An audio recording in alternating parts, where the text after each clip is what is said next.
Allora, buongiorno amici, cari amici clienti. Oggi vi voglio far vedere perché vi rompo sempre le scatole col fatto che la birra deve essere versata nel modo giusto, deve avere la schiuma, deve fare la schiuma, il giusto cappello di schiuma. Perché la birra cosa facciamo? La beviamo con la bocca, giustamente, con il palato la assaporiamo, con la lingua sappiamo i gusti, ma dove va a finire? Va a finire nel nostro stomaco che è un contenitore. Vi faccio vedere cosa fa la birra nel vostro stomaco, poverino, se non viene versata come si deve.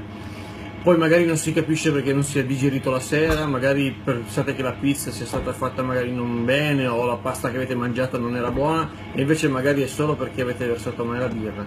Non digerite, perché tutto il CO2 che c'è in una bottiglia di birra, che serve a mantenere la birra dentro la bottiglia, a posto di essere eliminato ve lo bevete tutto. Dunque la birra non si beve alla bottiglia, ma si versa in un bicchiere e si versa nella maniera giusta. Adesso vi faccio vedere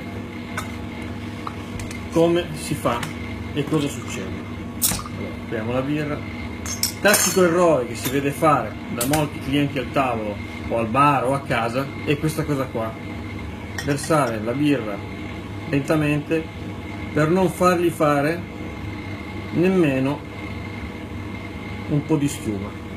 Anche questa è la classica birra che magari siete convinti di aver versato nella maniera giusta, perché non c'è schiuma, il bicchiere è bello pieno di birra, mentre la birra va versata in questa maniera, facendogli fare la giusta schiuma. Eccola, magari vi fermo un attimo, la si lascia riposare un secondo, come con la spinatura in due colpi si fa in questa maniera qua. Si aspetta un attimo che la schiuma sia compatta, ne versiamo ancora un goccio. Ecco.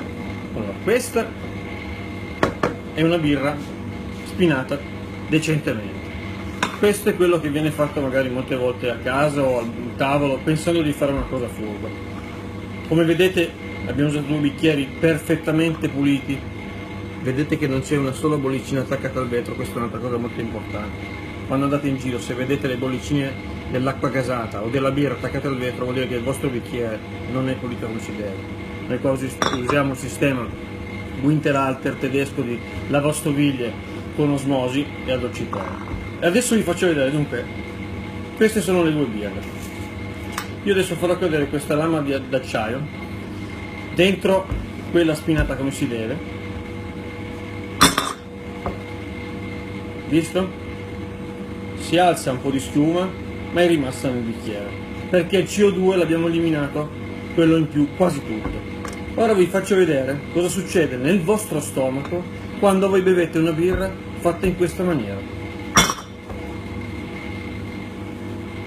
Immaginate il vostro povero stomaco come viene trattato in questa maniera. Quanto CO2 abbiamo bevuto? Stessa quantità di birra. Classico, mentre voi bevete la bottiglia o da un bicchiere spinto in questa maniera, subito vi viene su.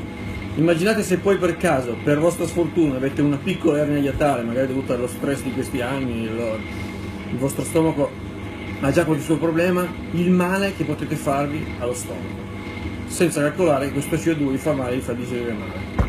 Io spero di esservi stato di aiuto, grazie a tutti, ciao, e ringrazio sempre Pietro Baraldi che è il mio maestro. Ciao Pietro e ciao a tutti.